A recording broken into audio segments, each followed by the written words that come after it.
이제 오늘 토론의 사실상 이 하이라이트인데요. 이 자유토론입니다. 주도권을 형식, 자유토론인데요.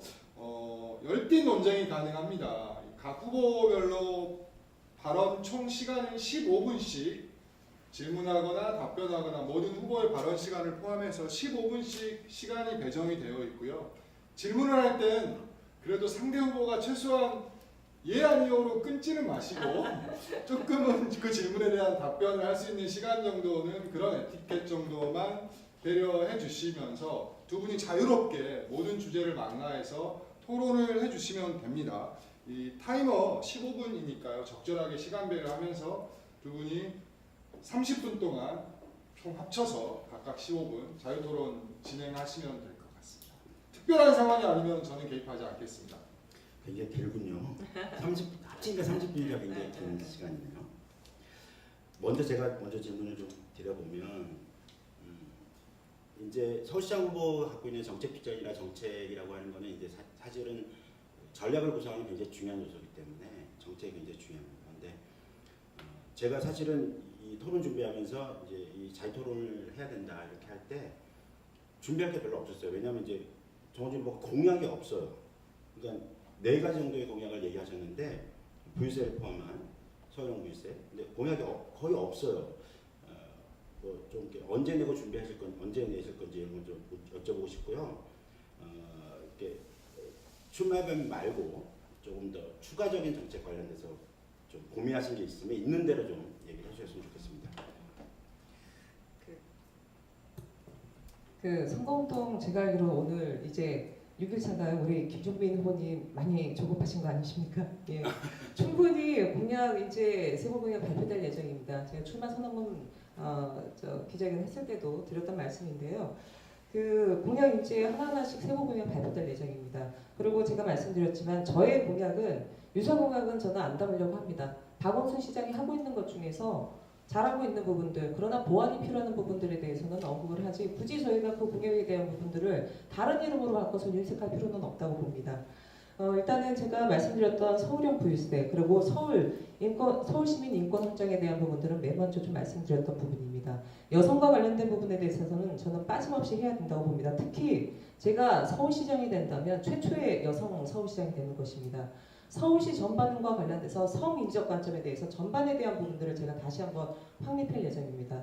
특히 여성이기 때문에 저는 성별, 임금, 고용에 대한 부분에 있어서는 차별 없는 부분들을 만들어 나갈 계획입니다. 365일 안전한 서울에 대한 부분도 그런 맥락으로 보시면 됩니다. 노동과 관련된 부분은 사실 저희 정의당이 제출하고 있는 공약들이 가장 좋은 공약으로 생각하고 있습니다. 받아 안아서 전체적으로 큰 틀의 그림들을 그리고 싶습니다. 그러니까 이제 뭐냐면요, 성별 임금과 고용이 평등하게 하겠다. 그건 정책이 아니죠. 그거는 이제 그건 당연히 이제 얘기 방향의 기조일 뿐입니다. 그러니까 그걸 어떻게 실현한다라고 하는 게 사실 있어야 되거든요. 그게 이제 세공약 발표한다는 게 지난번도 그랬고 출마 기자회견 때도 그랬고 지난번 PT 발표할 때도 또 낸다고 하시고 지금까지 안 내셨거든요. 제가 토론할 게 별로 없어서 말씀을 드리는 건데요. 성별 임금 고용 말씀하셨어요. 그럼 그걸 어떻게 실현하겠다는 정책이 있는지를 여쭤보고 싶습니다. 예, 간단하게 말씀드리면요. 성별 고용 임금 공시제도 도입하겠습니다. 이미 저희 정의당 같은 경우는 대선 때도 이 부분이 나왔던 부분이고요. 특히 이 공약 같은 경우는 대선 차원이 아니라 지방자치단체에서도 충분히 진행될 수 있는 부분입니다. 제가 보기엔 김종민 후보님 충분히 아셨을 거라고 생각했는데, 예. 그러면 질문하셨으니까 제가 좀 질문을 하겠습니다. 아니, 공시제도는 제가 정책 발표한 겁니다. 아니, 그러니까 이미 그 정책 공약 같은 경우는 정의당의 정책 공약으로 광역단체 모든 후보들이 얘기하는 걸로 알고 있고요. 제가 좀 질문하겠습니다. 지금 서울시장 위원장 재선하셨죠? 4년차 됐습니다. 지난 서울시장 위원장 선거 때 365일 캠프 구성한다고 하셨습니다. 앞서도 지금 정의당이 지금 서울시장 선거에서 3파전에서 4파전을 만들었다고 얘기하고 있지만 굉장히 지금 이건 안타까운 현실입니다. 지금 진보정당에서 서울시장 선거를 4월 하순에 한 거는 제 기억으로는 단 한 번도 없습니다. 가장 먼저 후보 선출을 했습니다. 그래서 우리는 출마한다는 건 기정사실하게 만들었었습니다. 저는 도리어 이미 4파전이라는 걸 저희가 할 수 있었음에도 불구하고 하지 못했던 부분에 대한 문제의식을 강하게 느끼고 있고요. 특히 많은 분들이 이번 서울시장 선거에 대한 전략 부재를 얘기하고 있습니다. 특히 현직 서울시당 위원장으로 재직하고 있습니다. 서울시장 선거판을 만들어야 되는 전략 지도부입니다. 지금 서울시장 선거와 관련돼서 이렇게 늦춰졌던 부분들, 전략 부재와 관련된 부분들, 4파전을 기정사실하지 못했던 부분에 대해서 어떻게 평가하십니까? 네. 사실 이제 서울시장 위원장으로서의 어떤 역할과 관련돼서는 사실 좀 전략이 늦어지고 일정하게 좀 시간이 된 것은 좀 저도 문제점이라고 생각하고 또 책임 있는 한 사람으로서 또 일정하게는 좀 책임을 느껴야 된다고 생각을 하고 있습니다. 근데 이제 서울시장 선거는 이제 서울시당만의 선거는 사실 아닙니다. 전국의 많은 당원들이 굉장히 중요하게 여기고 있고요. 그리고 당연히 이제 중앙당이 주요한 어떤 전략과 방향, 고민 이런 것 쪽에서 제출이 돼야 합니다. 정호주 위원장이 사실 잘 속내는 다 아실 거라고 생각이 드는데 지난 중앙당에서 전략과 고민을 해가는 과정에서 여러 시도와 고민들이 계속 이제 잘 이루어지지 못했습니다. 그런 과정을 통해서 전체적인 전략과 고민이 중앙당의 전략이 조금씩 늦어지면서 현재까지 이르게 되었고 그 문제를 물론 서울시당 위원장이 적극적으로 치고 나가가지고 중앙당 그러지 마라 하고 제가 저의 의견과 고민을 강력히 얘기할 수 있었지만 사실은 서울시장 선거와 관련된 전략의 주요한 권한과 고민은 사실은 중앙당이 가지고 있는 게 맞다고 생각을 했고 그런 고민에 기초한 겁니다. 물론 이제 추후에 평가를 한다면 좀 비판적 평가가 있을 수밖에 없지만 그런 과정이 있었다는 말씀을 드리고 싶고요. 네, 이런 정도 말씀드리면 될 것 같습니다. 저는 좀 상당히 많이 좀 그 부분이 좀 아쉬운 부분입니다. 많은 분들이 선거와 관련돼서 구도를 얘기하고 있습니다. 앞서도 3파전이 아니라 4파전이다. 이제 이정미 대표를 비롯해가지고 노회찬, 심상정 의원들이 발벗고 나선다라고 얘기를 하지만 이미 좀 굳어졌던 부분들이 있습니다. 저는 이 부분에 대한 평가는 좀 분명히 해야 된다고 보고요. 한 가지 더 좀 질문드리겠습니다. 앞서도 판을 흔드는 정책을 얘기하셨습니다. 그런데 지난 4년 동안 왜 정의당 서울시당은 서울 집권과 관련된 구체적인 플랜이 없었나요? 왜 지금 와서 지금 후보가 된 상황에서 지금 새로운 다른 서울에 대한 플랜을 얘기하시는지 저는 약간 그 부분이 궁금합니다. 서울시당 그동안의 그 서울시정과 관련된 개입에 대한 부분들을 제가 좀 확인했습니다. 정확하게 확인할 수 있는 부분들이 사실은 서울시당이 발표한 논평이나 서울시 현안에 대한 부분인데요. 서울시당 논평을 보더라도 사실 정치 일반에 대한 논평이 많지 서울시 현안에 대한 구체적인 부분들은 사실 많이 부족합니다. 특히 특정 사안에 대해서는 저희 정의당 서울시당이 아니라 다른 진보정당의 개입력이 더 높다라는 것들이 주변의 평가이기도 합니다. 서울시당이 지금 김종민 후보께서 발표하신 부분들은 개인 후보의 서울시에 대한 플랜이지 서울시당 자체에 축적된 당이 만들어 놓은 전 플랜이 아니라는 생각이 드는데 이에 대한 의견은 좀 어떠십니까? 아니 이제 부족하죠. 그리고 이제 일정한 저희 당 역량의 부족이 사실은 좀 있었다고 생각합니다. 사실 저희가 당 조직 만들고 각 지역위원회를 창립하고 창당하고 만들어오는 과정에 사실 에너지를 많이 쏟았고 그런 과정에서 정책적으로 준비하거나 이런 과정에 상당히 부족하고 어려움이 있었습니다. 그것이 이제 현실을 반영하겠다 생각하는데요. 역설적이게 묻을 수 있죠. 그럼 정호주 위원장님은 서울시당 위원장 할 때 그 뭘 하셨는지는 거꾸로 좀 여쭙고 싶어요. 그때 일정한 정책적 역량을 축적하고 만들어 오셨다면 그 역량이 일정하게 제가 이어받아서 할 수 있지 않았을까 생각이 들고 한 축에서는 그런 부족한 면이 있죠. 그렇지만 그런 걸 하나하나 만들어 놓은 과정이 있었고 그게 결과론적으로 보자면 이번 서울시장 선거 또 서울시 비례의원 선거를 통해서 축적되고 만들어간 역량이 그대로 발현될 거라고 생각이 듭니다. 그런 준비에 대해서 충분히 할 수 있고 얘기해 올 수 있죠. 그런 거를 이렇게 부족한 건 부족한 대로 하면 되는, 그러니까 부족한 것에 대해서 뭐라고 이렇게 제가 변명을 할 건 없고요. 다만 준비된 만큼 그 수준을 넘어서는 획기적인 전략을 마련할 수 있는 안을 짜내는 게 중요하다 생각됩니다. 그러니까 제가 이 말씀을 드리는 거는 비단 지금 서울시장 후보의 정책 공약에 대한 부분은 아닙니다. 지방선거 앞서 말씀드렸지만 팀 플레이가 이루어져야 되는 선거가 바로 지방선거입니다. 지금 서울시당에서 서울 플랜과 관련된 비전을 제출해 주셨는데요. 그 플랜 자체는 서울시장 후보만의 플랜이 아닙니다. 지방선거 우리 지역구에 출마하는 구현 후보들도 있고요. 시의원 비례대표 후보들도 있습니다. 사실 합동을 해서 서울시당에서 4년 동안 위원장님께서 365일 캠프라는 선거 공약을 내세웠는데요. 그 안에서 축적돼서 만들어졌어야 되는 저는 결과물이라고 봅니다. 앞서도 지난 대선 때 심상정 후보의 일본 감동 발언과 관련돼서 개인이 아니라고 얘기했습니다. 13년간 쌓아온 것이고 그것은 당이 만들었다라고 저는 그렇게 받아들였습니다. 저는 마찬가지 과정이 된다고 봅니다. 사실 그동안의 정책 역량 축적을 위해서 서울시당에서 저 때보다는 더 많은 상근 인력, 더 많은 당원, 더 많은 재정이 저는 구성됐다고 봅니다. 제가 서울시당 위원장이었던 2014년과 지금을 똑같은 부분에서 저는 평가할 수 있는 부분은 아니라고 보기 때문에 그 질문을 드렸던 것입니다. 네, 뭐 그렇게 얘기하면 뭐 위원장님 예전에 얘기하셨던 서울의회 그거는 왜 못하셨는지 그런 얘기를 해주셔야죠. 서울시당 위원장의 토론회는 아니라고 생각이 네, 좀 드는데요. 이따가 좀 말씀드리겠습니다. 제가 좀 더 얘기하겠습니다. 그러니까 말씀하신 정책과 관련돼서 제가 뭐가 없어서 토론할 수 없다고 말씀하는 거는 서울시장 후보로서의 전략과 고민 이런 것들을 얘기해야죠. 근데 그거야말로 정말 당이 풀어내야 될 숙제이고 또 고민이라고 생각합니다. 근데 후보가 TV 토론을 나가서 정책과 공약에 대해서 숙지 능력과 고민이 없으면 이게 어떻게 가능할까요? 그런 고민이 듭니다. 그래서 정책과 공약의 준비 정도가 어느 정도인가를 뭐 세부만 발표하신다고 하니까 뭐 그때 좀 보는 걸로 하되 그때 이후에는 저희가 토론할 수가 없기 때문에 좀 안타까움이 있습니다. 그런데 어쨌든 후보님이 서울형 부유세 도입에 대해서 얘기했기 때문에 제가 말씀드려보겠습니다. 다들 말씀하시는데 서울형 부유세라는 거는 세목을 확정하는 거고 변화시키는 거예요. 이건 법률로 하게 돼 있어요. 그러니까 우리나라는 조세 법률주의이기 때문에 조세는 법률로 의해서 정하게 돼 있습니다. 그런데 법을 바뀌지 않는데 이게 어떻게 가능하다고 하는지 모르겠는데요. 후보님이 그 가능하다고 하는 방안을 현재 제도에서 가능하지 않는데 어떻게 가능한지 좀 설명해 주시죠. 제가 그 지난번 유세 때도 좀 말씀드렸던 부분입니다. 지금 개헌안이 발표가 됐습니다. 권력구조 문제라든가 선거제도 개편과 관련된 부분에 있어서 많은 관심이 있음에도 불구하고 상대적으로 관심이 덜한 부분이 저는 지방공권이라고 봅니다.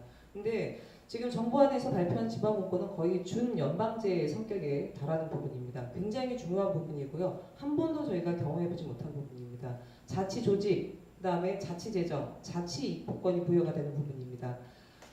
개헌의 전제를 했을 때 저는 서울형 부유세 도입이 가능하다라는 현실 가능성에 대한 부분들을 말씀드렸습니다. 자치 입법과 관련된 부분, 자치 재정권을 가지고요. 지금 재산세 같은 경우 현실화되고 있지 않습니다. 재산세 현실화시켜야 된다는 얘기는 정의당의 정책적 주장이기도 하고요. 그다음에 그 고액 자산가들에 대한 탄력세율도 마찬가지의 부분입니다. 지금 부입 현직이 땀 한 번 흘리지 않은 부동산 불로소득으로 다 휩쓸려 들어가는데 이거를 손 놓고 벌하는 건 저는 말이 안 된다고 봅니다. 그 지금 조세와 관련된 부분에 있어서도 개헌안에서는 중앙정부와 그다음에 자치단체 간에 충돌이 되는 부분에 대해서 협의 조정할 수 있는 기구를 구성한다는 부분도 있기 때문에 저는 가능성도 보고 있고요. 또 하나 말씀드리면요. 저는 진보정당 서울시장 시장 후보는 반대해야 된다고 봅니다. 만약에 정말 제가 된다면요. 대한민국의 광역자치단체장 중에서 유일하게 국무회의를 들어가는 사람이 서울시장입니다. 문재인 대통령한테 과감하게 제안하겠습니다. 특히 2020년으로 연기한 전월세 상한제 문제 이런 부분 바로잡을 수 있도록 당당하게 제안할 것입니다. 그렇죠. 말씀하신 내용에 기초하면 사실은 서울시장 후보가 정책을 낸다고 하는 것은 지금 이루어지지 않는 개헌 정도의 수준에서 얘기를 하면 안 되고 법률을 개정함으로써 가능하게끔 하는 정도가 돼야 된다고 저는 생각을 해요. 근데 개헌이 안 되면 못하는 정책 공약은 서울시장 나가서 그 어디서 TV 토론에서 얘기하면 그걸 누가 인정을 해주겠어요? 그걸 말씀드리는 거고요.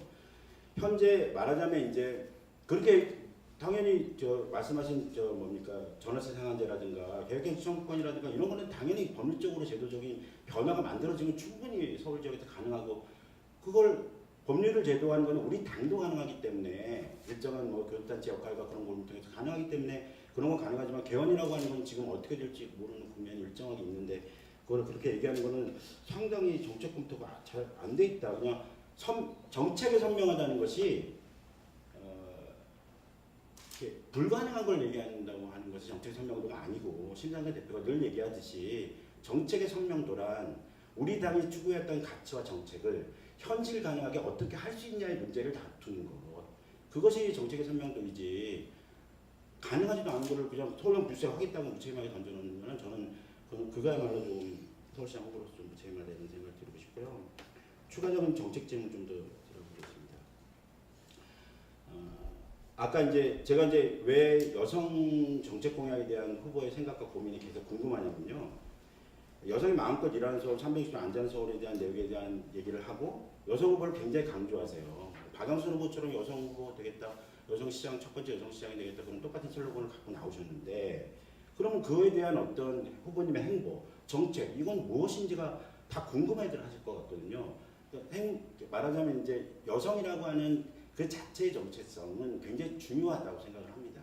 저도. 그런데 그걸 넘어서는 어떤 확장력이라고 하는 걸 보여주기 위한 안으로서 제가 기회를 드리는 거니까 조금 더 정책적으로 좀 설명해 주시겠으면 해주시면 좋겠습니다.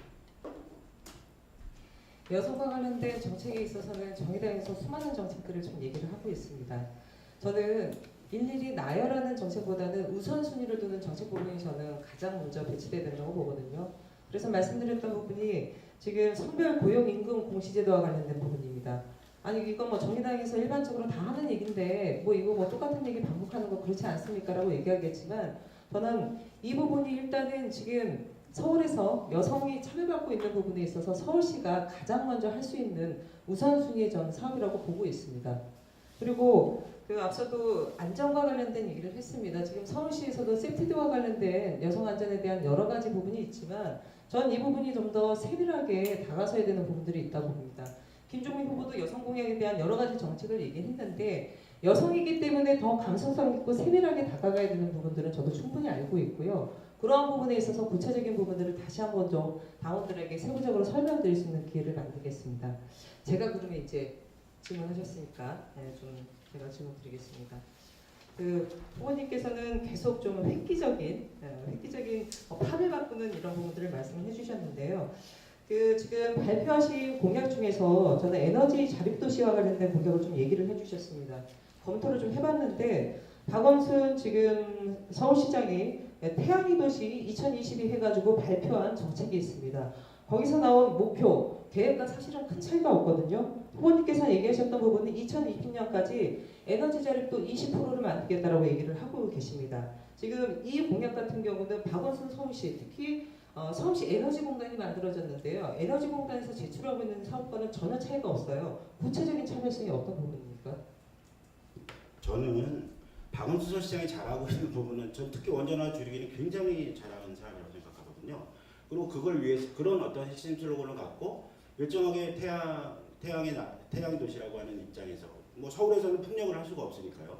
태양을 기본으로 하는 에너지 전환 정책을 쓰고 있고 상당히 획기적인 고민을 상당한 정도로 진전해야겠다고 제가 그쪽 서울시 정책관 쪽에서 얘기를 들었어요. 구체적으로 그런 거를 저희가 뭐 더 획기적으로 예를 들면 태양 에너지라고 하는 거를 다 깔 수는 없잖아요.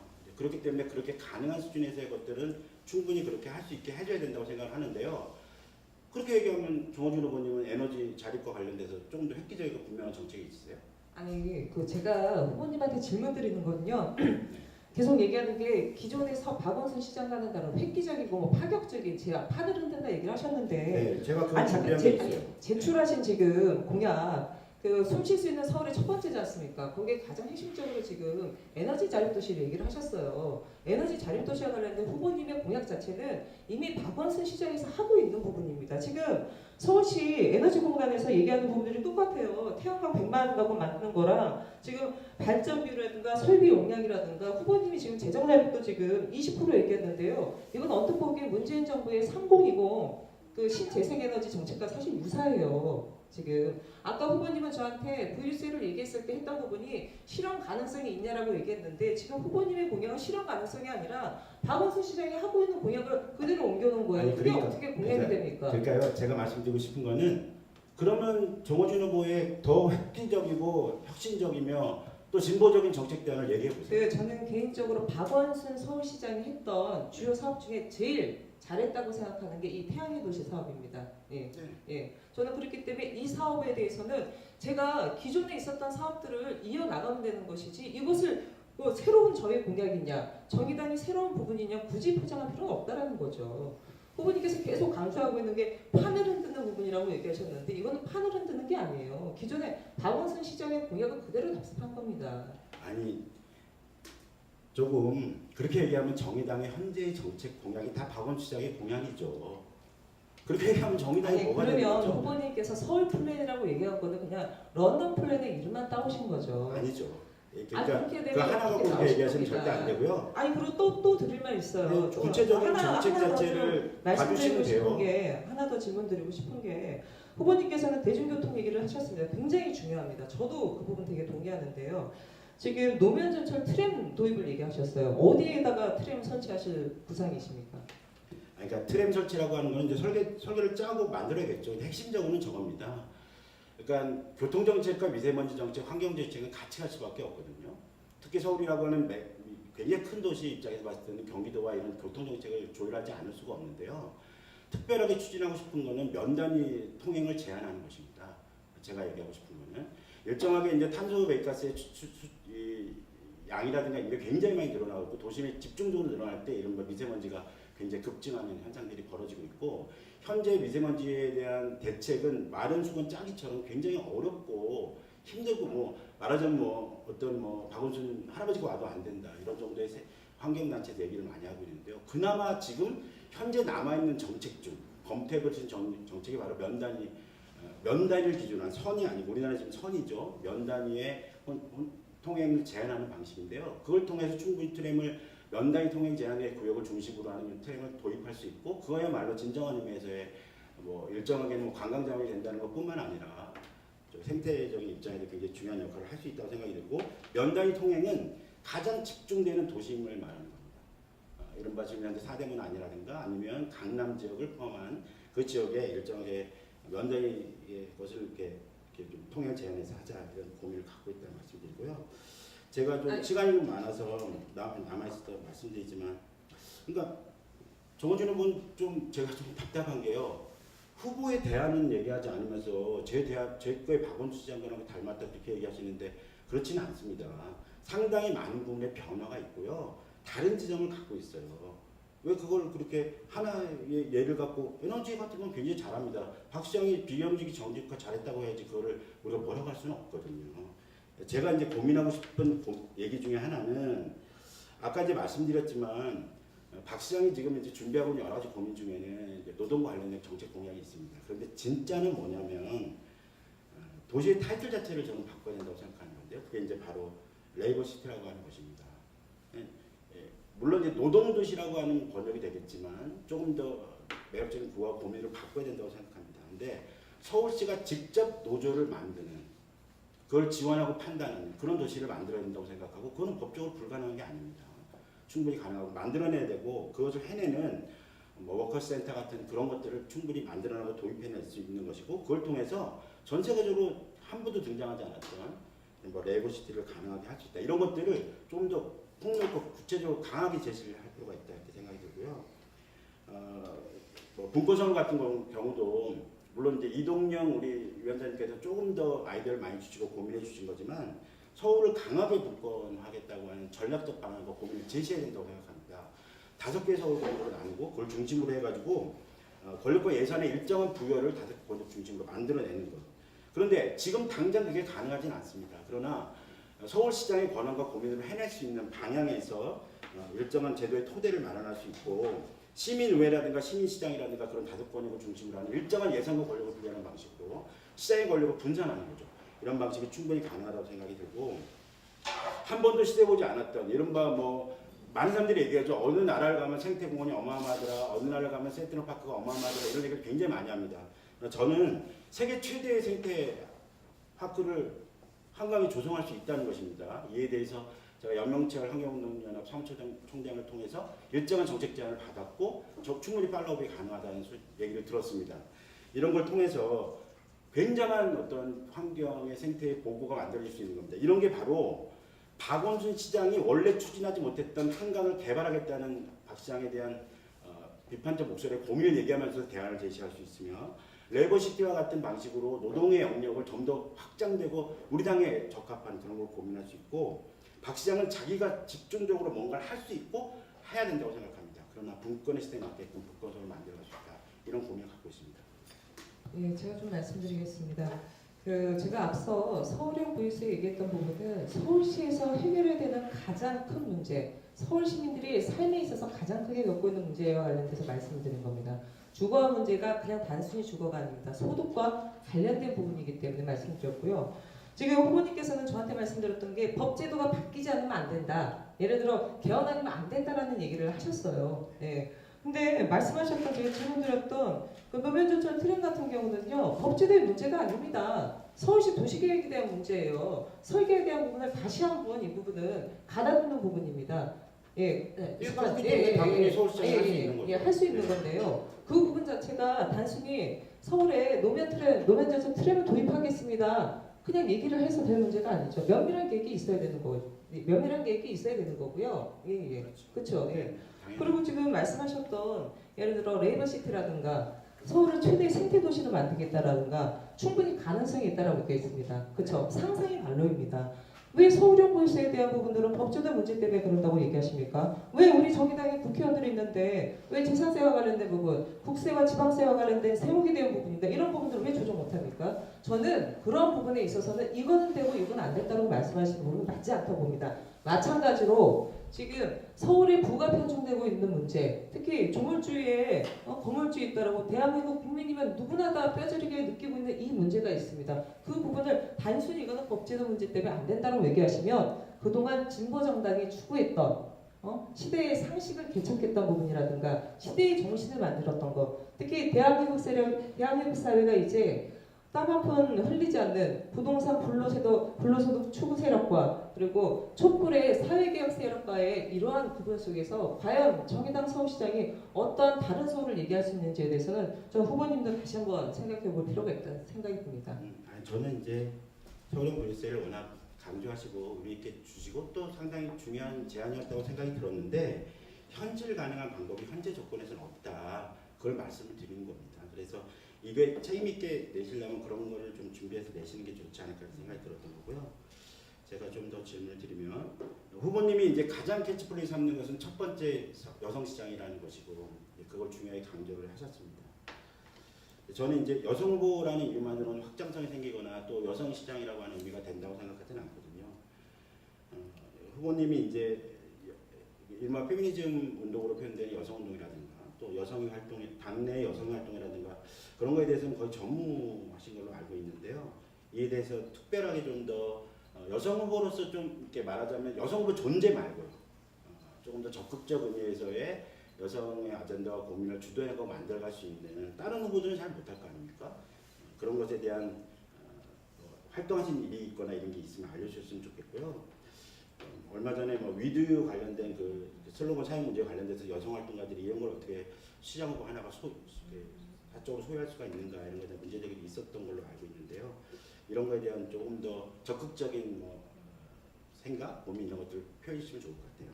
글쎄, 김종인 후보님께서 그렇게 얘기하시면 노동 현장에 한 번도 있지 않은 사람은 노동을 얘기하면 안 됩니까?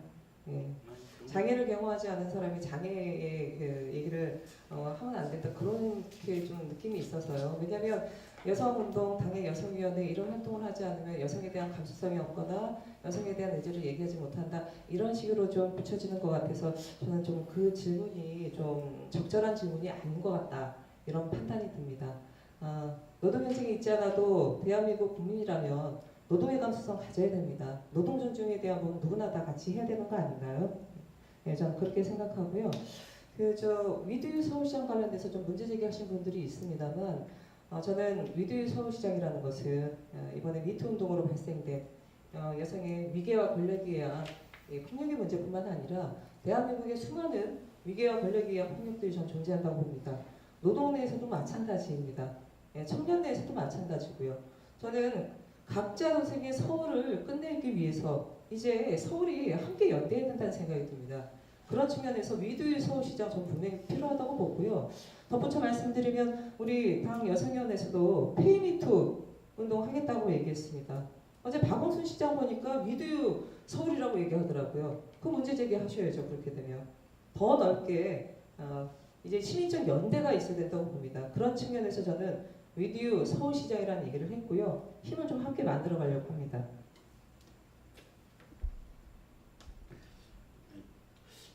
제가 말씀드렸던 거 그건 아니고 제가 이제 뭐 생물학적 여성이나 생물학적 남성이나 그런 말씀의 입장에서 보더라도 이제 그런 말씀을 드린 건데요.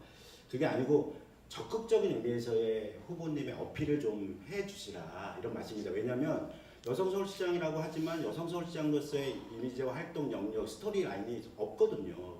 그걸 좀 더 강하게 좀 강조해 주셨으면 좋겠다 이런 말씀에서 드린 건데 다른 말씀하셔서 네 알겠습니다. 네.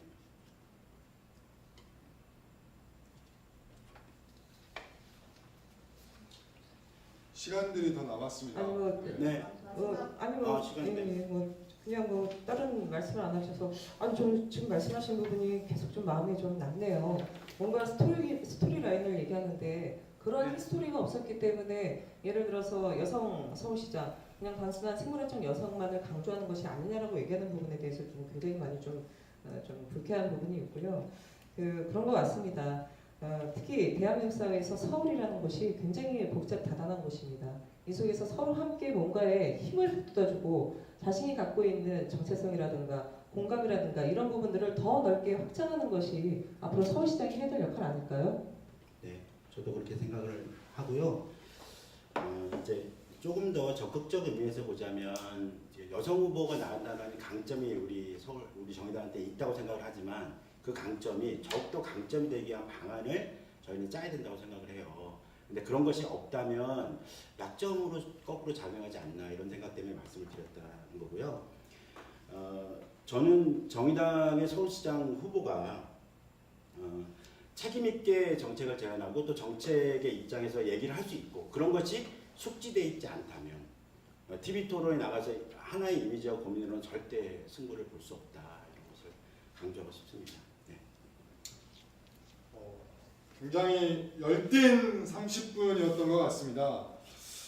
이제 정말 오늘 토론의 정말 마지막 순서입니다. 후보님들 잠깐 좀 가라앉히시면서 마무리 발언 준비해 주시고요. 마무리 발언은 제한 시간 1분 30초입니다. 서울시당 당원님들과 이 토론회를 보고 계실 혹시 시민들께 마지막으로 드리고 싶은 말씀 있으면 잘 정리해서 1분 30초 안에 말씀해 주시고요. 먼저 정호진 후보 마무리 발언 해주십시오. 예, 존경하는 서울시민 여러분, 당원 여러분 어떻게 보셨습니까? 치열한 좀 토론이 있었습니다만 분명한 좀 차이가 존재한다고 생각됩니다. 저는 그동안 서울시장에서 한 번도 시도하지 않았던 그리고 외면했던 그리고 결단하지 않았던 그런 서울시장 하고 싶습니다. 서울형 부유세가 저는 가장 첫 번째 부분이라고 생각됩니다. 단순한 법제도의 문제가 아닙니다. 저희가 이것을 뚫고 나가지만 대한민국의 공정한 사회, 대한민국의 평등한 사회를 나갈 수 있는 특히 서울이 그것을 선도해 나갈 수 있는 가장 큰 지렛대라고 생각합니다. 그동안 진보정당 시대의 상식을 만들었습니다. 시대의 정신을 만들었습니다. 이제 서울형 보유세로 그것을 돌파할 수 있다고 생각합니다. 박원순 시장이 했던 시정의 벤치마킹 다른 이름 붙인다고 해서 달라지지 않습니다. 정의당의 수많은 주옥같은 정책들이 있습니다. 이 굿을 바로 정우진 제가 깨어나가겠습니다. 지방선거 반드시 승리하겠습니다. 승리하기 위해서는 누구보다도 선명해야 됩니다. 물밑에서는 안 됩니다. 정의당의 메시지를 강단 있게 전달하겠습니다. 정의당의 지방선거 서울시장 승부수 바로 저 정호진입니다. 다음 주에 투표 시작됩니다. 여성 서울시장 후보 만들어 주십시오. 기호 1번 정호진입니다. 고맙습니다. 다음 김종민 후보 마무리 발언해 주십시오. 네, 토론회 잘 보셨을 것 같은데요. 선명한 정책, 선명한 구호, 그것은 우리 당이 추구했던 가치를 어떻게 실현할 것인가를 얘기할 줄 알 때 가능한 것입니다. 현실 가능하지 않은 것을 제안함으로써 거꾸로 TV 토론을 통해서 다른 후보들에게 이렇게 약간의 웃음거리가 되면 그거야말로 참 우리 당한테 끼치는 손해가 어마어마할 거라고 저는 생각됩니다. 선명한 정책은 충분한 정책적 뒷받침이 가능할 때 이런 꿈을 꾸지만 현실주의가 되지만 꿈을 거라고 하는 말의 의미는 거기에 있다고 생각합니다. 런던 플랜이라든가 생태도시 꾸리티바라든가 디사이드 마드리드라든가 이런 것들을 제가 얘기하는 것은 세계 진보정당이 집권한 도시의 타이틀을 만들어가기 위해서는 서울도 그런 타이틀을 만들어갈 수 있고 그런 도시를 만들어갈 수 있다는 자부심과 자신감의 표현입니다.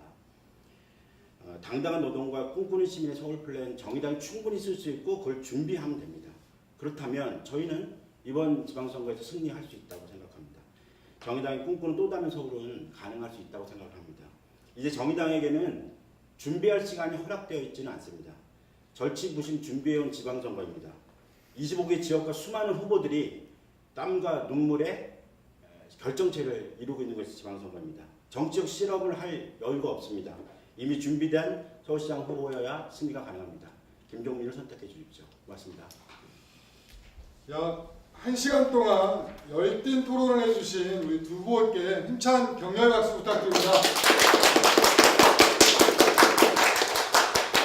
정의당 서울시당 지방선거 승리를 위해 헌신할 서울시장 후보, 서울시의원 비례후보, 마포, 양천, 영등포 등 3명의 구청장 후보와 김희서 현 구로 구의원을 비롯해서 29명의 기초의원 후보자들을 선출하는 당원투표 일정을 안내해드리겠습니다.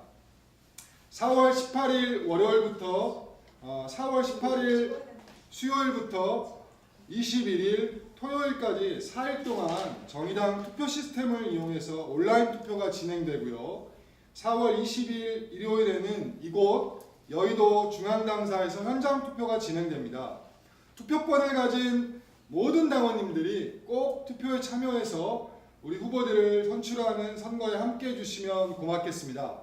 이상으로 정의당 서울시당 6.13 지방선거 서울시장 후보자 선출선거 토론회를 모두 마치겠습니다. 감사합니다.